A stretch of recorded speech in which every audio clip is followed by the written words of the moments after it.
Your partner says, "When you asked for tonight alone, I felt rejected." You feel cornered before the sentence is even finished. You hear an accusation, a demand to cancel, and pressure to take responsibility for an outcome you can't control. So you defend yourself. "I'm allowed to need time alone." Your partner hears dismissal as though needing time alone wipes away the influence of your choices. For this example, River and Casey had not made plans for tonight. River hasn't broken or changed an agreement. Casey has named a feeling, but Casey hasn't made a clear request yet. A feeling is worth taking seriously, but hearing it doesn't automatically create a duty to agree, fix it, continue the conversation immediately, or remain available without limit. It also doesn't excuse the listener's conduct. Personal emotional responsibility doesn't erase influence, agreements, caregiving, safety, or repair that harmful conduct may require. This episode gives you one way to acknowledge a feeling, check the story and request, and choose a response without abandoning care or judgment. It's called PAUSE, pause. Pause, acknowledge, untangle, specify, and evaluate. First, a safety limit. Don't use this as a couple exercise during coercion, intimidation, stalking, violence, sexual coercion, threats, or credible danger. You do not owe confrontation, disclosure, continued access, or a repair opportunity. If using, storing, or discussing PAUSE could increase danger, skip it and seek confidential support. A feeling and its story are different. A feeling is a real internal experience. If Casey feels rejected, then rejection is real as Casey's emotional experience. But "I feel rejected" can quickly become "River doesn't care about me." That second statement is an interpretation. It may be accurate, it could be partly accurate, or mistaken entirely, completely. The feeling can be acknowledged while the interpretation remains open. River could make one error by saying, "You can't feel rejected because I didn't intend to reject you." That argues with Casey's experience and lets intention erase impact. Casey could make a different error by treating the feeling as authority to cancel River's evening. That lets impact certify intention and tries to compel an outcome. These are different errors. They don't have to occur together, and they aren't automatically equal in severity. River's intention doesn't erase Casey's feeling. Casey's feeling doesn't establish River's intention or create unlimited authority over River's choice.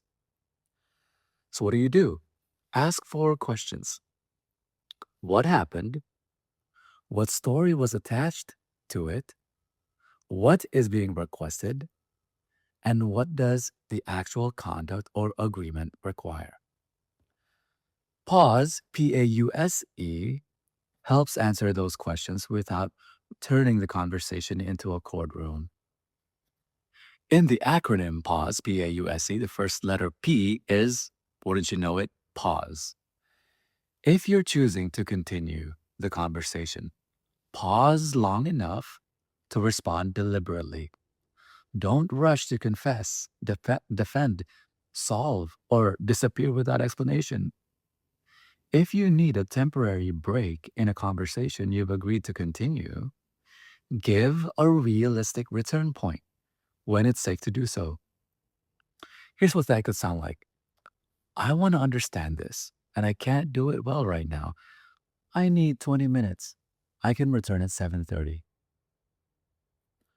A pause shouldn't become a way to avoid an agreement or repair issue. You may also decline or end a conversation that's coercive, repetitive, or beyond your capacity. When it's safe, state that boundary clearly instead of promising a return you don't intend to make. The book Oelani supports pausing when emotions are overwhelming and returning when the conversation can continue more responsibly. So, pause doesn't mean you presented a feeling and now I owe you a processing session. What it does mean is this: before I choose whether and how to engage, I won't let panic choose for me. The second letter in pause, A, is acknowledge. If you continue, acknowledge the feeling without certifying the story. River says, I hear that you felt rejected when I asked for tonight alone. I can see that you're hurt. Acknowledge. River isn't confessing to an intention Casey hasn't established. River also isn't arguing Casey out of the feeling. The book Oelani defines validation as respectfully acknowledging that another person's internal experience is real, meaningful, and important, even when you don't share or agree with it. Validation can sit beside a disagreement, a declined request, or a firm boundary. That does not make the validation magic. It can't prove Casey's story, guarantee calm, or replace honest conduct. Someone can use validating language while remaining evasive or contemptuous. Judge the response by the words, conduct, agreements, and pattern over time, not by one polished phrase or one emotional outcome. The third letter U in pause is untangle. Now, separate what happened, the story attached to it, the request being made, and what the conduct or agreement requires. In River and Casey's good conversation, River asked for one evening alone, and no shared plan had been made or changed. Casey named rejection, then interpreted River's request as evidence that River no longer cared. Casey, Casey's actual request is still unclear. River remains answerable for how River communicated the choice and for any real duties or agreements. Casey is free to feel hurt and is responsible for deciding how to respond. Neither person gets to dictate the other's internal experience. Untangling doesn't decide who's right. It stops the feeling, story, and request from being treated as one fact. The book Oelani makes the balance explicit. Each person is responsible for personal emotional well-being, but the book separates responsibility from emotional influence and still allows partners to rely on consistency, support, and communication when needed. No one totally controls another person's feelings, but conduct can influence them, and duties can arise from behavior, agreements, caregiving, dependence, and safety. Self responsibility doesn't mean emotional isolation. You can regulate your own emotions and still accept support you freely choose. Professor Sam Vaknin says that when empathy is absent, people can fail to respect another person's boundaries or accept that person's needs, feelings, choices, and preferences as autonomous. That autonomy belongs to both people. Casey's feeling belongs in the conversation, and River's boundary remains River's choice unless an agreement or duty changes the analysis. The fourth letter in the pause acronym is S, specify. Ask what support is wanted, but only if you're willing and have the capacity for that conversation. River could ask, would you like comfort, information about why I need tonight alone, or to ask for a different plan? Casey answers, I'd like a hug and I want to know when we might reconnect. River can accept, decline, or counteroffer. I can give you a hug. I'm keeping tonight alone. I can check in tomorrow morning. Would you like to plan dinner tomorrow night? Dinner isn't an agreement yet. It's a proposal. Casey can accept, decline, or change. A request preserves a meaningful possibility of refusal or counteroffer. If refusal brings retaliation, threats, or unsafe consequences, it isn't freely answerable. Disappointment by itself isn't retaliation.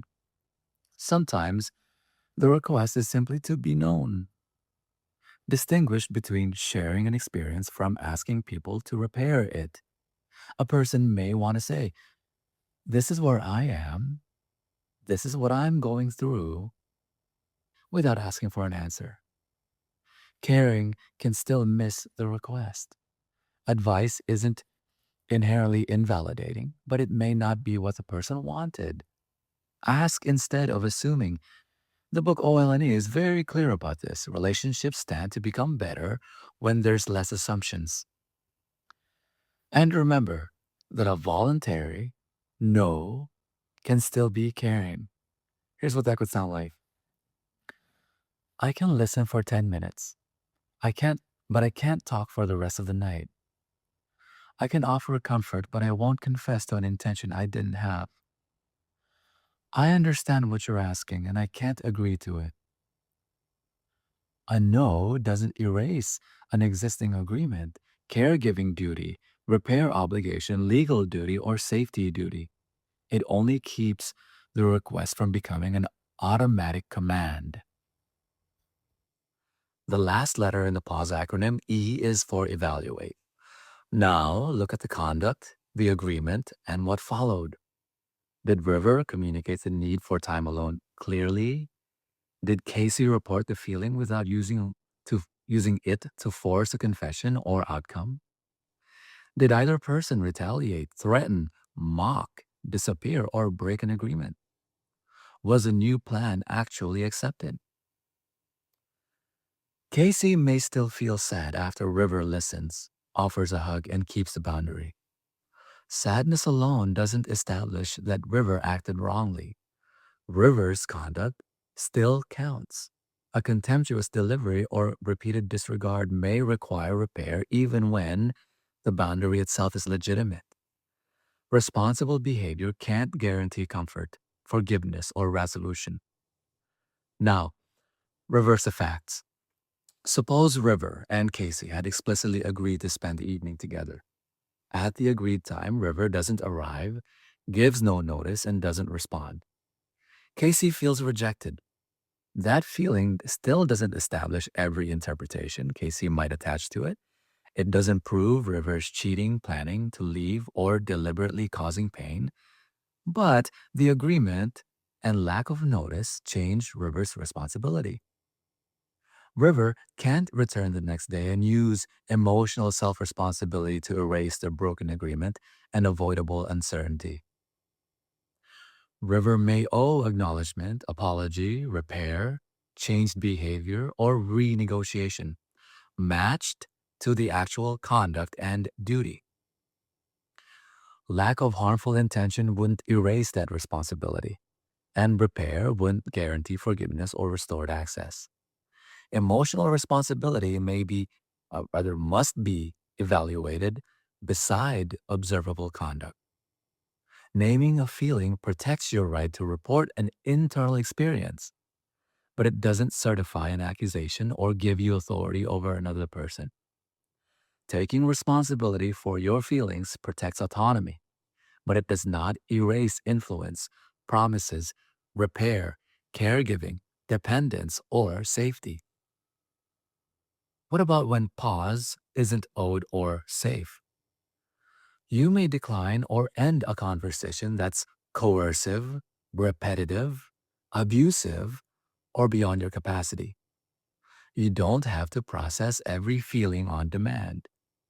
That boundary can't be used to erase an agreement, caregiving duty, dependence need, or rather dependence need, repair, obligation, legal duty, or safety duty.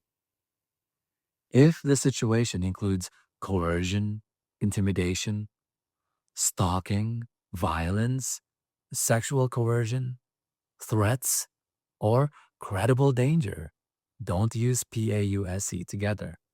A harmed person doesn't owe confrontation, continued access, forgiveness, or an opportunity to repair. And don't turn one intense feeling, misunderstanding, or support request into a diagnosis or a claim of manipulation.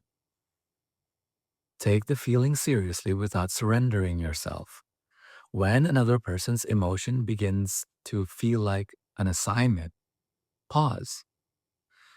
Pause to panic doesn't choose, rather, pause so that panic doesn't choose your response.